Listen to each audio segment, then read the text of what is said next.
dando início à nossa escola bíblica, né, nesse sábado, dia 16 de maio de 2020. Essa escola bíblica online, né? Assim, uma live, como diz o pessoal, mas embora nós estamos distantes um dos outros, estamos unidos em um só Espírito, né? O Espírito de Deus nos une e no conforto dos nossos lares, né? Vamos lá. Evangelho de Mateus, capítulo 13. Se você tem a lição, abre a lição aí, juntamente com a Bíblia Sagrada. No Evangelho de Mateus, nós vamos estar falando do capítulo 13, verso 1 até o verso 50, 7 parábolas. Rapidamente, nós vamos tentar analisar aqui juntamente com os irmãos. Se você está sem a lição, você não teve maneira de ter a lição, abra aí a sua Bíblia Sagrada, no Evangelho, Irmã Maria das Graças, tá? Vamos abrir a Bíblia Sagrada, não, Evangelho de Mateus capítulo 13, parábolas que ensinam. O texto base é o verso 34 de Mateus, tá falando sobre o uso de parábolas, tá certo? Jesus disse, tentar não olhar muito para o lado aqui, Jesus disse todas essas coisas às multidões por parábolas. E sem parábolas, nada lhes dizia. Então aqui diz assim, Jesus disse todas essas coisas às multidões por parábolas. E sem parábolas, nada lhes dizia. Nós vamos ver o uso duplo da parábola aqui. Qual que é o objetivo aqui da lição? O objetivo aqui da lição é Jesus sempre analisar as parábolas contadas por Jesus sobre o reino de Deus. Então são parábolas sobre o reino de Deus. Para compreender aspectos, né, importantes na natureza desse reino. Nós vamos estar olhando para alguns aspectos importantes da natureza do reino de Deus que foi revelado por parábolas, tá certo? E nós vamos estar analisando essas parábolas e falar tentar desvendar aquilo que Jesus falou sobre o uso das parábolas. Os irmãos vão notar duas coisas aqui, que desde a primeira lição eu estava sempre repetindo para os irmãos. Mateus tentando provar que Jesus é o Filho de Deus, que Jesus é o Messias, o prometido, aquele que havia de vir através das Escrituras. Como eu falei, todos os sábados eu tenho falado, Mateus, sempre quando ele fala algo de Jesus, ele mostra nas Escrituras Sagradas, que estava se cumprindo em Jesus uma profecia. Então, no verso 34, que é o texto base aqui, Jesus disse todas essas coisas às multidões por parábolas, né? E sem parábolas nada lhes dizia. Aí o verso 35 diz assim, isso aconteceu para se cumprir o que foi dito por meio do profeta, né? O profeta diz assim, abrirei a minha boca em parábolas, publicarei coisas ocultas desde a criação. Então, a parábolas, né, a maneira de falar parábolas é revelar coisas ocultas desde a criação. Nesse aspecto aqui, é revelar coisas ocultas, tá? Entender que nós vamos perceber que a parábola tem duas maneiras. Um jeito é revelar, né, de maneira mais simplificada para que mais pessoas possam ouvir. Então, tento falar assim, ó, Jesus disse todas essas coisas às multidões por parábola. Então, as parábolas, geralmente Jesus não falava para os discípulos. Para os discípulos, para os apóstolos, né, para aqueles que acompanhavam Jesus bem de perto, Jesus falava diretamente. Jesus tentava mostrar para eles o que era realmente o reino de Deus. Mas para as pessoas comuns, Jesus falava por parábolas, depois ele vai explicar, né? Mas tem dois aspectos. Uma maneira é a de simplificar, as questões das parábolas, e a outra era a questão de ocultar. Então a parábola, percebendo aqui, tem dois aspectos. Um é revelar e o outro é esconder. Tá certo? Por isso que fala assim. Deixa eu só achar o verso aqui. Onde fala bem disso. No decorrer da lição, nós vamos estar trabalhando essa questão aí, tá bom, irmãos? A lição aqui cita uma pessoa, né, que diz que a palavra parábola, ela significa atirar para o lado. Quer dizer, tentar talvez desvirtuar, se jogar assim, para que as pessoas não percebam o que realmente está se falando, né? Então, nós vamos estar... Jesus utilizava as parábolas e suas pregações para estimular a curiosidade também das pessoas sobre o reino de Deus, para que os que creem, né? Então, parábola é uma coisa antiga, que até há pouco tempo se usava muito quando você quer ensinar algo, às vezes até os contos de fada ou histórias, né, de caráter ético, moral, ensino moral, geralmente, em vez de falar assim, o pessoal antigo, em vez de falar, não faça isso, isso é perigoso, eles contavam uma história para ilustrar aquilo que você deve e aquilo que você não deve fazer. Demonstrar através desses contos, né, dessas histórias, coisas boas e coisas ruins, aquilo que você deve e aquilo que você não deve fazer. Então, como vamos falar sobre o reino de Deus, quando nós vamos falar sobre o reino de Deus, nós vamos usar essas parábolas para mostrar os aspectos do reino de Deus. A primeira parábola que nós vamos trabalhar, que é na primeira questão, o que nós vamos tentar responder aqui, é a questão da parábola do semeador. A parábola do semeador é sobre os ouvintes da mensagem. Então, quando fala assim, quando Jesus está falando sobre a parábola do semeador, da pregação da palavra, da pregação do evangelho, o foco ali é em mostrar 4 categorias de pessoas que ouvem a palavra de Deus. Eu estava estudando isso aqui essa semana e me lembrei que na lição passada, principalmente quando você fala sobre a semente sobre a rocha, a semente sobre a beira do caminho, que é a terra que a pessoa não consegue, terras ali impróprias para o cultivo, na lição da semana passada nós falamos sobre duros de coração. Então nós vamos ver 3 categorias de pessoas duras de coração e apenas uma de coração realmente próprio para o plantio da palavra de Deus. Então, o que nós vamos trabalhar aqui é o significado da palavra do semeador. E o que os solos representam? Já até dei um spoiler aí, né? Os solos representam o coração das pessoas. Então vamos lá. Mateus 13, 1 ao 23, eu vou ler inteirinho, porque vai toda a parábola, até a sua explicação, porque vai demonstrar realmente aquilo que eu estava falando para os irmãos. A parábola do semeador. Ó. Naquele mesmo dia, Jesus saiu de casa e se assentou à beira-mar.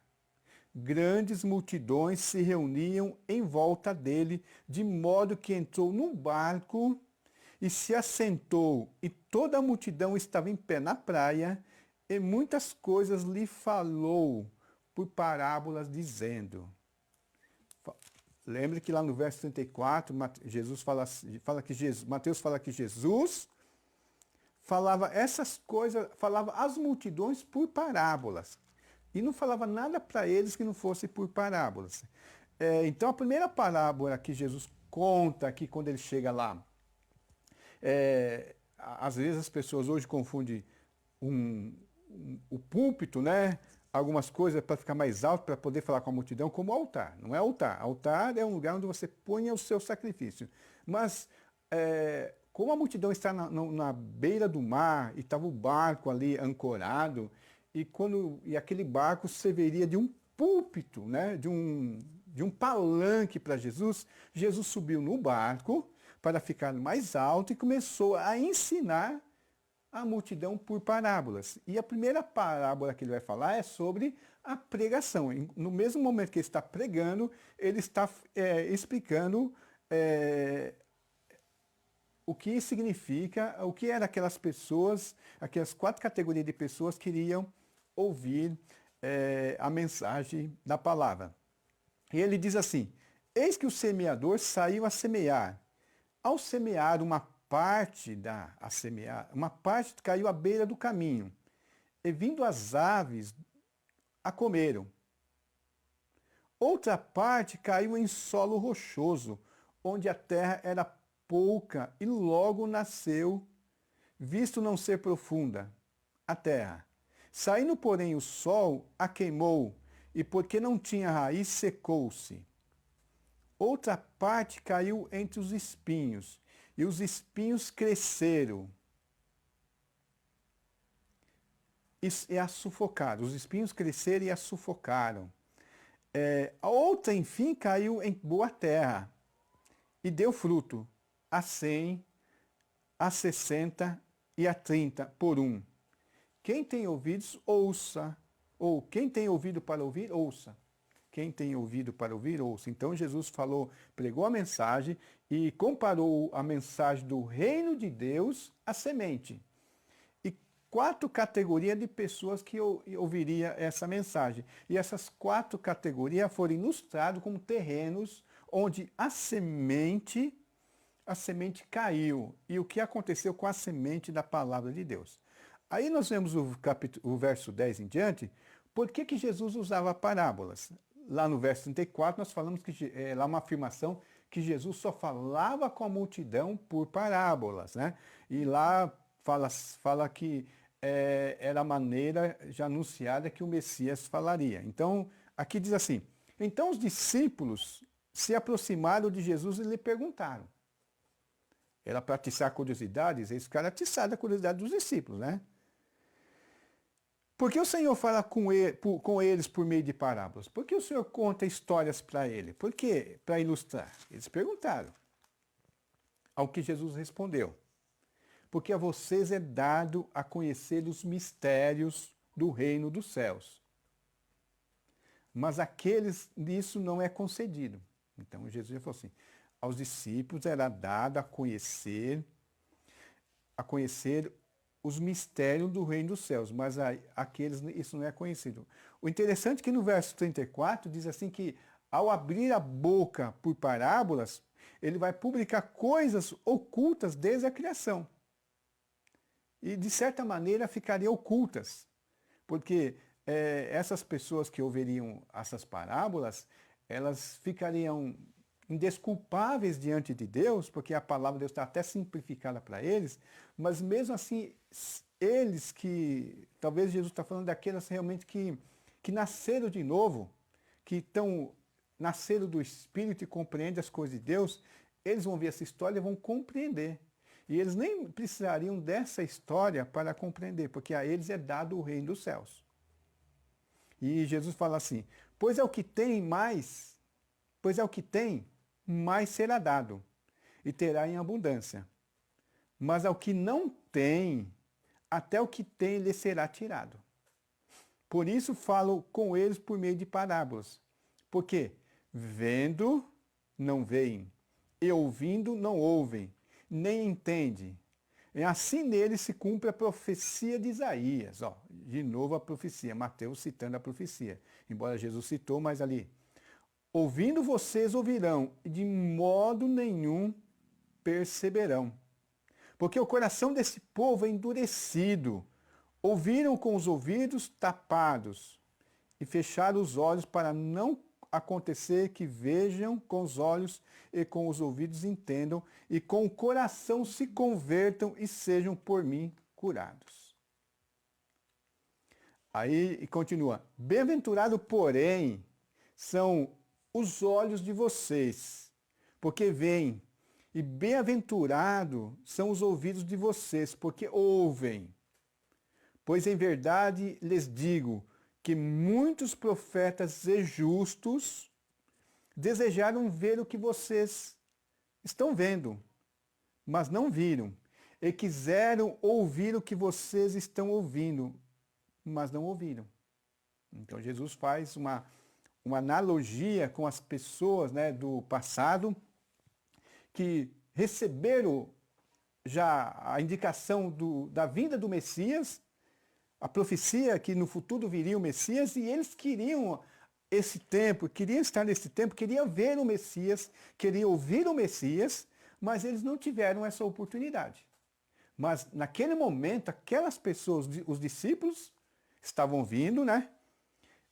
Estavam vindo, estavam vendo, e o contraste dos discípulos aí é que tinha uma multidão que tinha ouvidos, mas não ouviam, tinham olhos, mas não viam.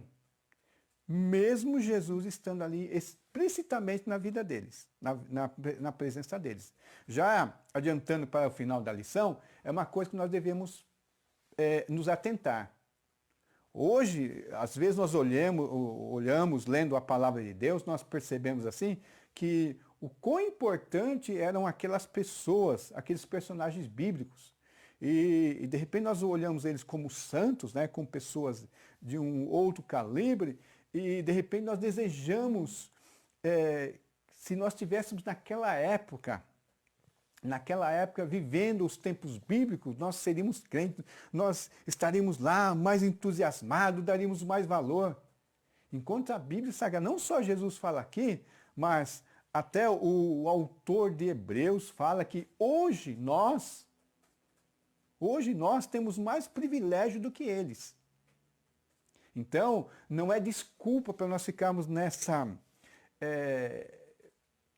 letargia de conhecer as coisas de Deus, vendo e não vendo, ouvindo e não ouvindo. Porque a palavra de Deus está aqui. Está aqui agora sendo falada a nós.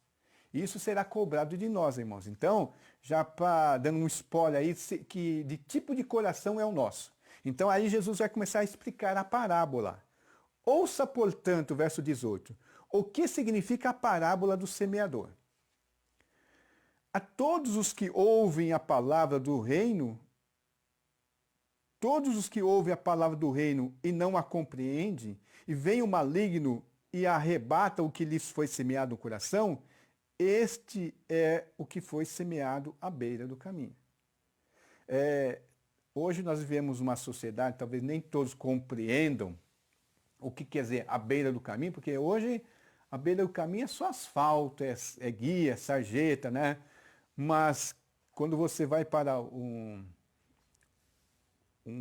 área rural, a estrada de terra, a parte do central é mais levantada e na parte lateral é mais caída.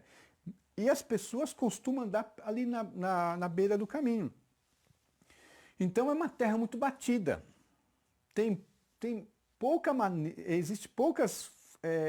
Existe uma dificuldade, podemos dizer assim, da semente, quando começa a brotar, ela pegar as suas raízes e fincar na terra. Porque a semente, quando ela se desabrocha, se alguém já viu uma semente, ela vai pegando assim, é bem frágil, mas se a terra é fofa, ela vai entrando. Então ali, a semente até consegue penetrar um pouquinho no solo. Mas fala que vem o inimigo ali e tira do coração. É aquelas pessoas que estão na igreja, né, ouve a palavra, é um momento, acha bonito, né, que culto maravilhoso no domingo, na segunda-feira já não lembra mais nada do que ouviu. Tem assim, né, irmãos? Tem pessoas assim. Oh, o culto foi maravilhoso na quarta, o culto foi bom, né? Oh, que legal, li tudo. Oh, ouvi tanto. Passou um dia, já não lembra mais nada, né? Aí continua. Que foi semeado em solo, este é o que foi semeado à beira do caminho. O que foi semeado em solo rochoso é o que ouve a palavra e logo recebe com alegria. Mas ele não tem raiz em si mesmo e sendo de pouca duração. Então, enquanto à beira do caminho a raiz penetra só um pouquinho, só bem superficialmente, o que tem solo rochoso não consegue penetrar nada. Então a semente ela apodrece em cima da rocha, porque começa a sair o brotinho ali, mas ele não tem onde. Então vem o sol ali, esquenta demais e vai matar aquela semente, né? E por que mata aquela semente? O que é isso? A angústia, a perseguição por causa da palavra. E logo se escandaliza. Por quê, irmãos? A perseguição, a angústia, ela só tira a palavra do coração das pessoas. Eu estava até pensando muito sobre isso essa semana. Às vezes as pessoas gostam daqueles cultos, né, da palavra de Deus motivadora. Vai em frente, você vai vencer. E geralmente doutrina. Geralmente as pessoas pensam em doutrina só como aquele mandamento. Não faça isso, faça aquilo. Não faça isso, faça aquilo. Mas doutrina é você conhecer a Deus. Você conhecer quem é o seu Deus. E é a doutrina que vai nos manter nos momentos de angústia e nos momentos de perseguição. Então essas pessoas não têm um conhecimento, né, da palavra de Deus, o que é Deus. E o que foi semeado entre os espinhos é o que ouve a palavra, porém as preocupações desse mundo e a fascinação das riquezas sufocam a palavra e ela fica infrutífera. Então ouve a palavra, mas tem tanta coisa que compartilhando, ou compartilhando não seria a palavra, seria concorrendo. Você tem a palavra de Deus que chega a você, que faz um convite, que pede o quê? A sua fidelidade, que pede o seu comprometimento com a palavra. Só que tem outras coisas que está comprometendo você também, que quer o mesmo compromisso. Então, tem a palavra de Deus que chega a você, pede um comprometimento seu, e tem o quê? A fascinação das riquezas. Você tem um compromisso com Deus, mas eu tenho que ter o meu trabalho, né? Eu tenho que ter sucesso no meu trabalho, eu tenho que conseguir uma casa melhor, eu quero conseguir um carro melhor, eu tenho que me esforçar para ser bom entre as pessoas, né? Demonstrar para as pessoas que eu sou um cara vencedor. Então eu estou ali fazendo o quê? Trabalhando para o reino de Deus, ao mesmo tempo trabalhando para as coisas do mundo. Só que o que acontece?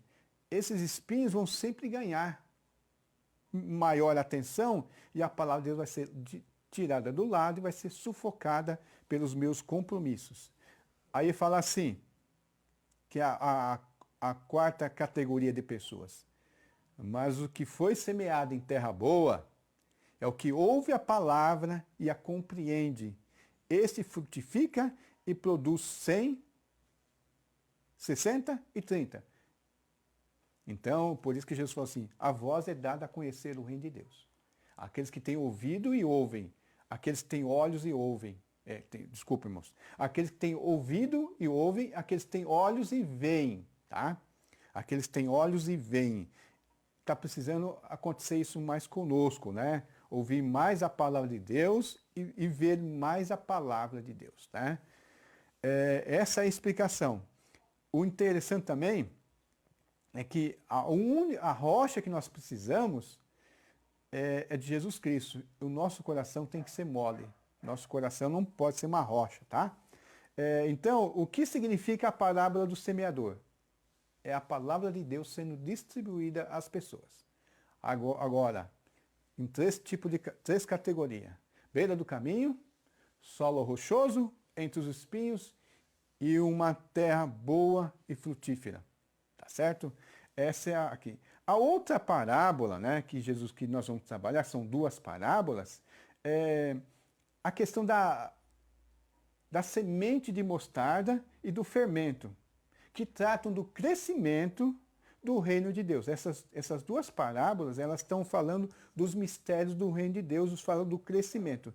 De que forma esse crescimento das parábolas? Então, as duas parábolas, a do fermento e do grão de mostarda, ela vai trabalhar dois aspectos do crescimento do reino de Deus. Aqui nós estamos pulando a parábola do joio, né? Nós vamos lá para essas duas pequenas parábolas. Então, o verso 31 diz assim, a parábola do 31 ao 33, tá bom? Duas parábolas.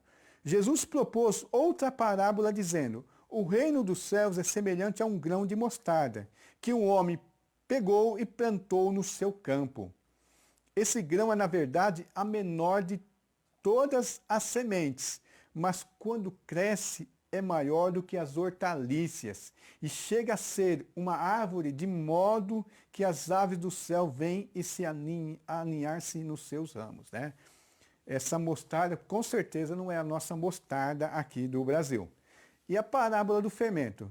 Jesus lhes contou ainda outra parábola. O reino dos céus é semelhante ao fermento que uma mulher pegou e misturou em 3 medidas de farinha, até ficar tudo levedado. O que acontece? Primeiro aspecto da parábola, a parábola do primeiro aspecto do reino de Deus, é a do crescimento visível.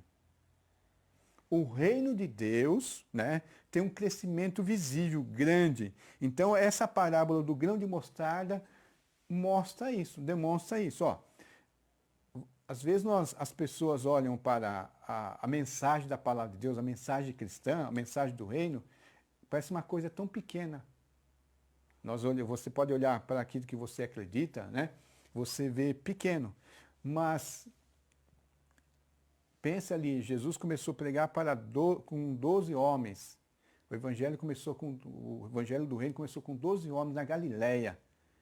Um país ocupado por uma grande potência. Na Galileia, dentro daquela potência, aquele país lá, Israel, né, Judá, a cidade de menor categoria, que o pessoal nem dava muita importância. Então, o que acontece? Mas começou aquela semente pequenininha e se tornou uma grande árvore. Então, ali é um crescimento visível. O reino de Deus tem um crescimento visível. É o menor, parece a menor das sementes, mas quando cresce é maior de todas as hortaliças.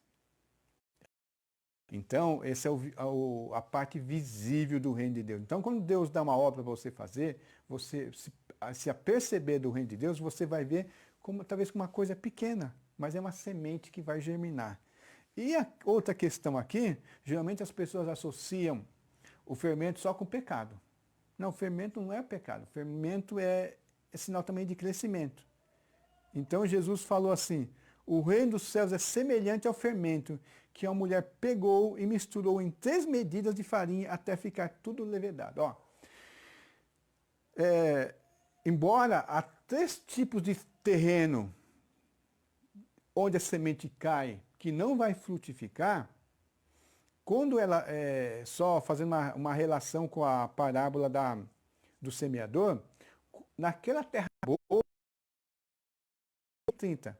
Então aqui o fermento também, assim, aquela palavra que cai em terra boa, o que ela vai? Ela vai influenciar outras, porque um pequeno, quando se fala até da questão do pecado, mas até de maneira positiva, uma coisa boa, ou uma coisa que cai no meio de outras coisas, ela pode contaminar ali de maneira positiva. Não é só o pecado que contamina as coisas de maneira negativa. A coisa boa, a palavra de Deus, ela pode contaminar as outras coisas de maneira positiva. Igual o fermento. Lá de maneira que podemos até fazer uma associação com sal da terra e luz do mundo. O mundo precisa de luz, precisa de sal, para conservar. Tá certo? Então o que acontece? Esse fermento, né? Essa mulher que mistura na massa um pouco de fermento, ela mistura ali, deixa ali, e de repente começa o quê? Influenciado tudo que está ao redor daquele fermento começa a ser influenciado, e ali demonstra o quê? O crescimento interno. Não é o crescimento visível, mas é o crescimento interno que vai se espalhar e vai contaminar positivamente tudo que está em seu redor. Aí nós vamos ver a força da palavra de Deus, a força do ensinamento de Deus, tá certo? Então vamos ver se a gente respondeu isso. As parábolas da semente da mostarda e do fermento tratam sobre o crescimento do reino de Deus. De que forma esse crescimento acontece? Segundo cada uma dessas parábolas. Ele cresce de maneira visível, né, na questão do grão de mostarda de maneira visível e cresce de maneira também interna, invisível, que você não percebe. São as duas maneiras que a parábola determina que acontece, tá bom? Passando para a outra parábola, para as outras duas parábolas, que é a parábola do trigo e do joio, né, e da rede de pesca. O que essas parábolas têm em comum? Quais lições podemos extrair delas? Tá certo? O que essas duas parábolas têm em comum? Então vamos lá, a parábola do joio, do trigo, que Jesus fala assim. Jesus propôs outra parábola dizendo: o reino dos céus é semelhante a um homem que semeou boa semente no seu campo, mas quando todos estavam dormindo, veio o inimigo dele e semeou o joio no meio de trigo e foi embora. Quando as plantas cresceram e produziram fruto, apareceu também o joio. Então os servos de Deus, ou os servos do dono da casa, chegaram e disseram: patrão, o senhor não semeou boa semente no seu campo? De onde vem o joio? Ele, porém, lhe respondeu: o inimigo fez isso. Mas os servos lhe perguntaram: o senhor, quer que a gente vá e arranque o joio? O dono da casa respondeu: não, porque ao separar o joio, vocês poderão também arrancar com ele o trigo. Deixe que cresçam juntos até a colheita. E no tempo da colheita, direi aos ceifeiros: ajuntem primeiro o joio e amarrem nos feixes para ser queimado, mas recolham o trigo no meu celeiro. E a outra parábola, que é na explicação, logo depois, outra parábola, é sobre os peixes, né? Mas o que isso aqui quer dizer? Até é interessante para nós não nos escandalizarmos com algumas coisas que acontecem na igreja. Porque quer dizer o quê? Quando Jesus explica aqui no verso 36 o uso da parábola, ele diz assim, ele explica, o verso 34, de novo nós temos que voltar nele, diz que Jesus fala para multidões por parábolas. E sem parábolas, nada lhes dizia. E isso acontece para se cumprir o que foi dito por meio do profeta. Abrirei a minha boca em parábolas e publicarei coisas ocultas desde a criação. Aí depois no verso 36 fala assim, então despedindo as multidões, Jesus foi para casa e aproximou-se dele os seus discípulos e disseram, explique-nos a parábola. E Jesus, como ele já sabia que Jesus falou assim, a vocês é dado conhecer o reino dos céus e para eles não, então agora eles sabiam já o que fazer. Agora nós queremos uma explicação melhor sobre a parábola. Então Jesus fala assim, a semente boa é a semente do Filho do Homem. O campo é o mundo, né? O joio são os filhos do maligno. O inimigo que semeou é o diabo. A colheita é o fim dos tempos. Então, tanto essa parábola da parábola do joio, como a da pesca, da pesca lá, está falando sobre os últimos dias, sobre o final do mundo. Então, Jesus fala assim, pois assim como o joio é colhido e jogado no fogo, assim será no fim dos tempos. O Filho do Homem mandará seus anjos que juntarão do seu reino todos os que servem de pedra, de tropeço e os que praticam mal, e os lançará na fornalha acesa. Ali haverá choro e ranger de dentes. Então os justos resplandecerão como o sol e o reino do seu Pai, no reino do seu Pai. Quem tem ouvidos para ouvir, ouça. Então o que está acontecendo aqui? Como estava falando, até para que nós não nos escandalizamos. Quando a palavra de Deus é pregada, e as pessoas se convertem, muitas pessoas vão para a igreja também, e muitas vezes nós não sabemos se aquelas pessoas estão lá. São o joio ou o trigo. Se elas foram semeadas junto ao povo de Deus pela palavra de Deus, pelo próprio Deus ou pelo inimigo. Então essas pessoas, o que elas vão fazer? Elas vão causar escândalo, elas vão ter mau comportamento, elas vão parecer, serão muito parecidas com um cristão normal. Mas quem conhece realmente eles é o próprio Deus. Por isso que alguns aspectos que eles vão, algumas atitudes deles vão demonstrar que eles são filhos do maligno. Mas o que acontece? Ao arrancar, por isso que o Jesus fala assim, ao arrancar o joio, às vezes as pessoas arrancam também o trigo.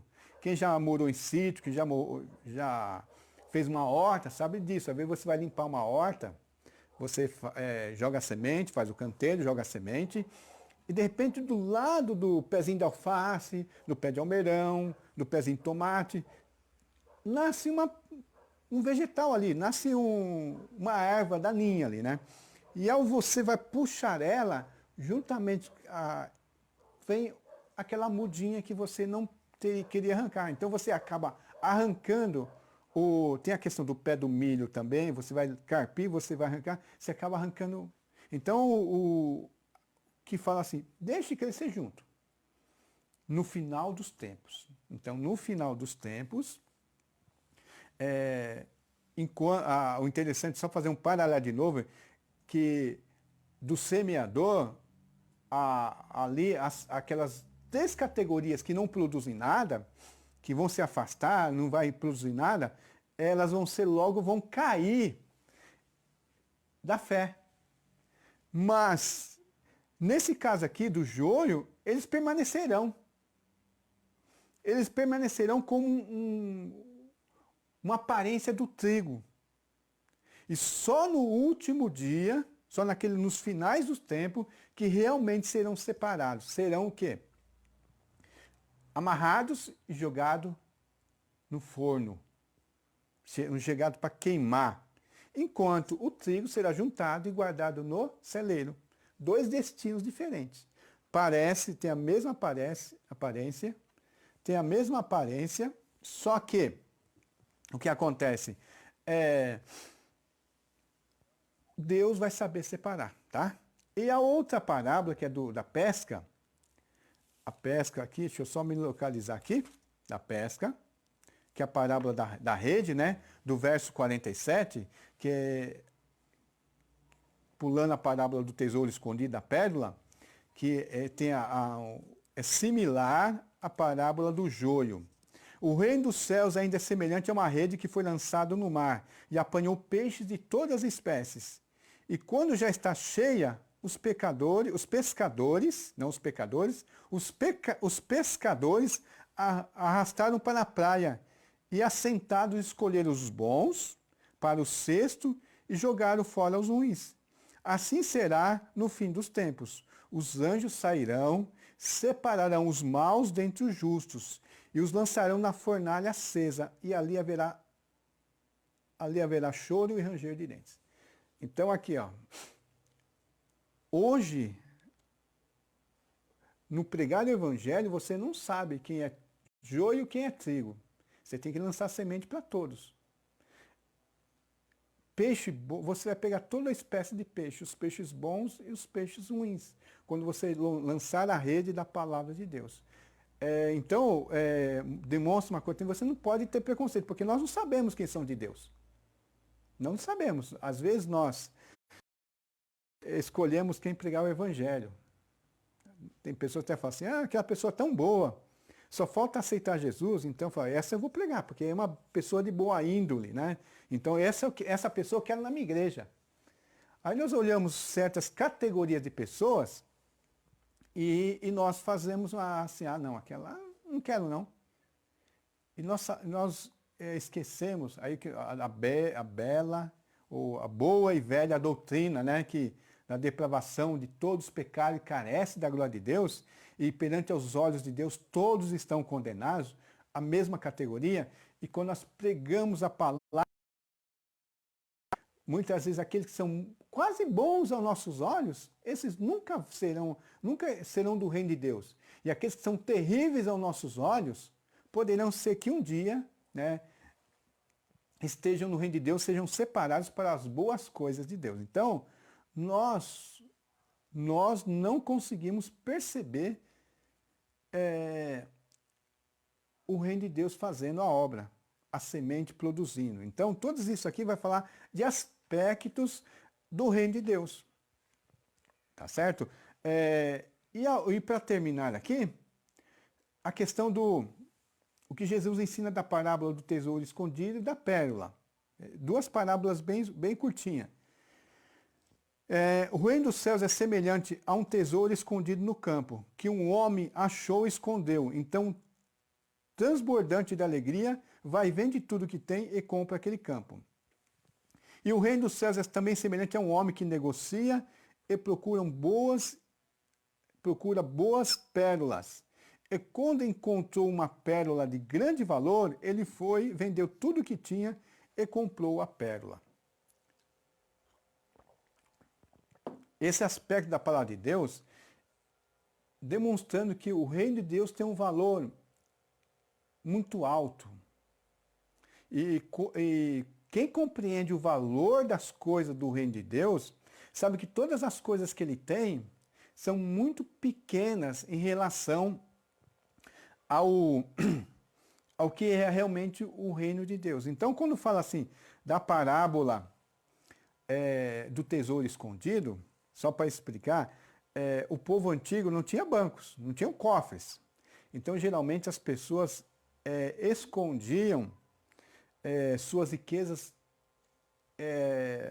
cavando buracos e escondendo lá, em buracos. Geralmente, as pessoas precisavam fugir das suas casas em épocas de guerra, então elas não iam levar. Elas não levariam as suas riquezas, porque no caminho seriam assaltadas. Então, elas cavavam um buraco profundo, escondiam aquele tesouro lá, não, toda a sua riqueza, tampavam, marcavam mais ou menos que só eles sabiam e iriam, fugiam. Anos depois, ou dias, ou anos, ou semanas que voltasse, eles iam lá, cavavam e recuperavam o seu tesouro.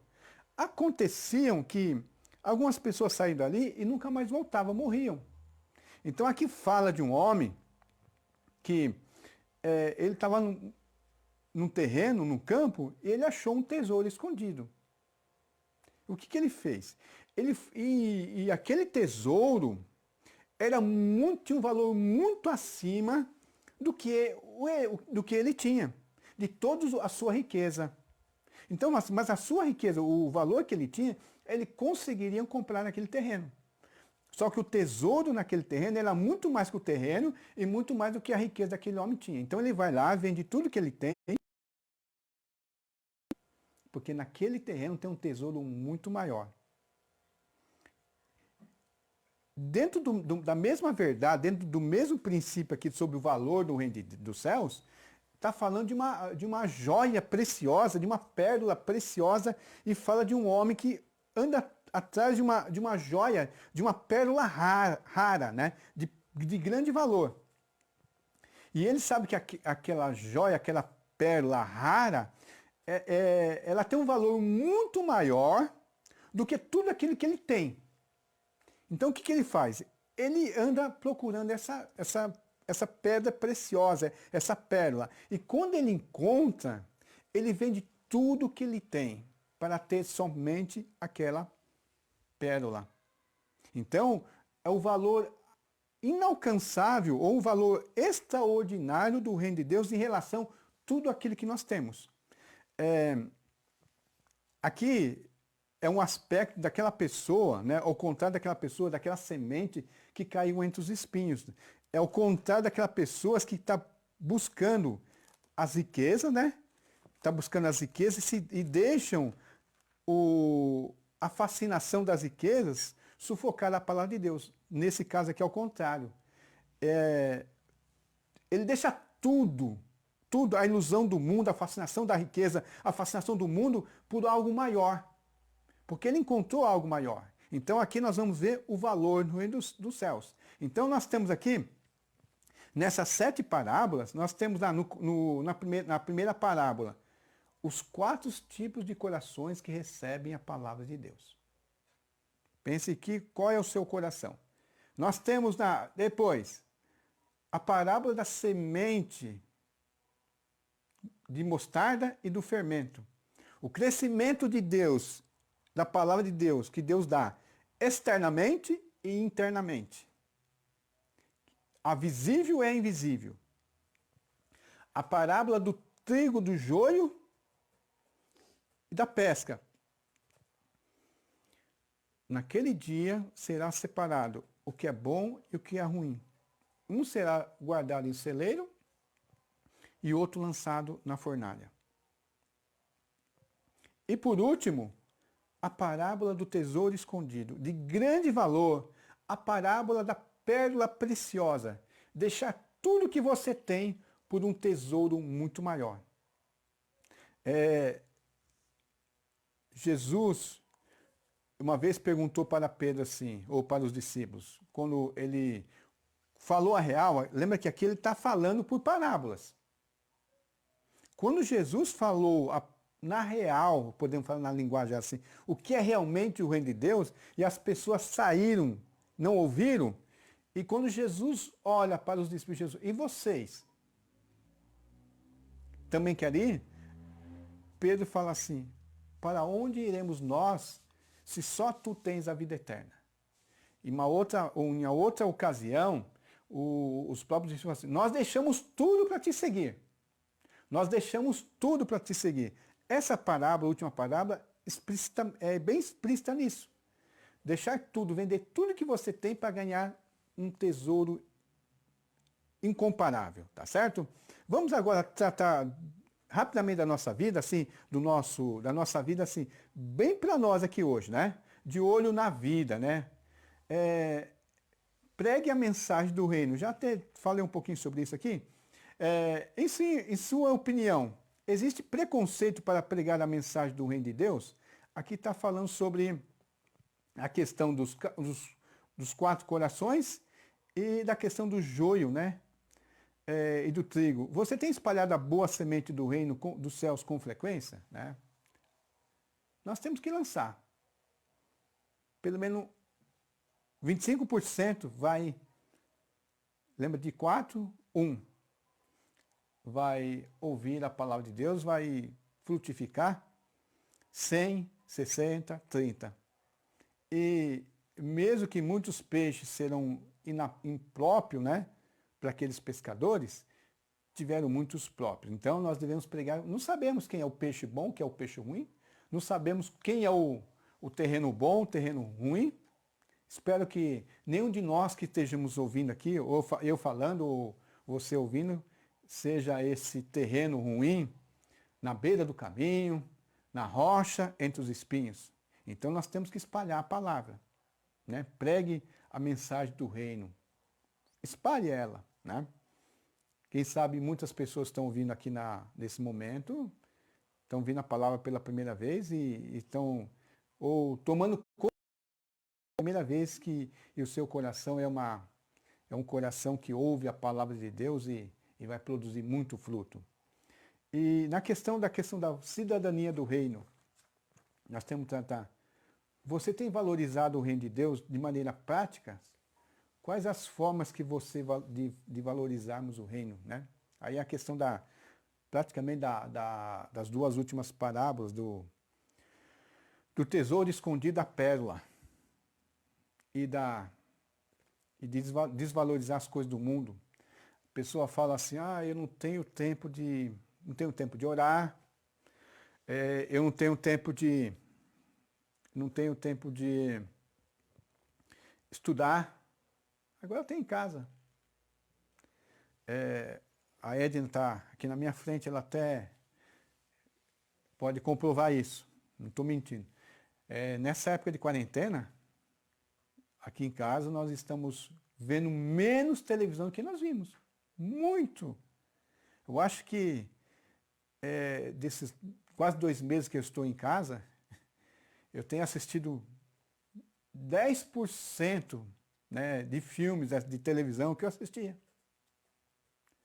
Então, às vezes a pessoa, poxa, agora eu vou ficar em casa, eu vou colocar em dia as minhas séries preferidas do Netflix, de outros lugares, vai dar para acompanhar até as novelas da tarde, vai ter isso, né?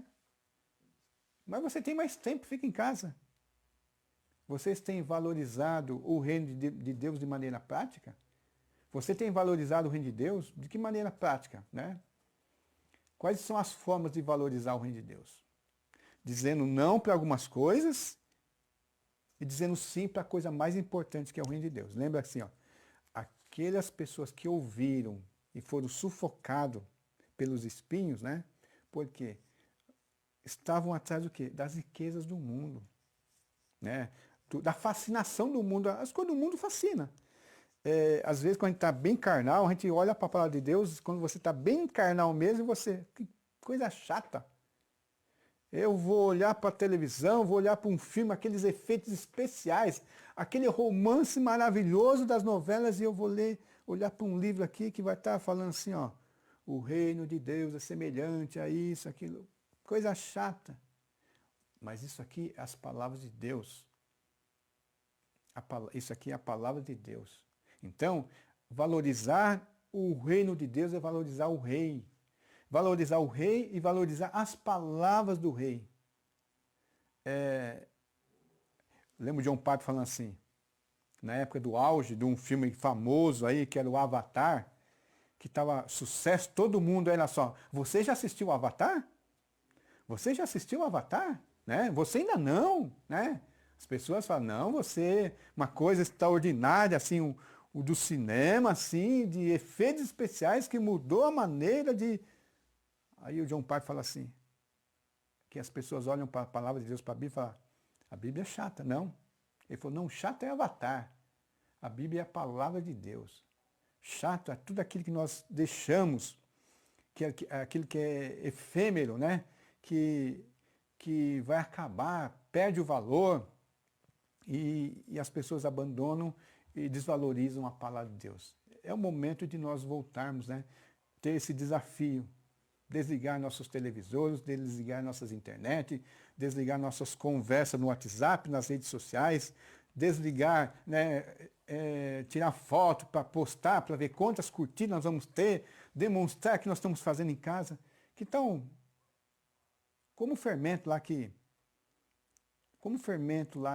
que ninguém vai saber, valorize a palavra de Deus. Não precisa ficar postando que você está lendo, que você está orando, né? Ore, leiam. Agora você tem tempo, né?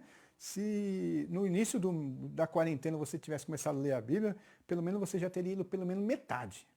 Então no desafio da semana, chegamos ao final desse estudo onde aprendemos muito sobre os aspectos do reino de Deus. Vimos que quem são os seus ouvintes? Quem ouve o reino de Deus? Seu crescimento, sua consumação, sua preciosidade. Refletimos sobre a importância de levar a mensagem do reino às mais variadas e diversas pessoas. E a valorizar o reino de Deus, pois seu valor é imenso e incomparável. Seu desafio nessa semana é espalhar a mensagem do Evangelho com algumas pessoas. Nosso papel é espalhar a semente. Não sabemos o que tipo de solos vamos encontrar.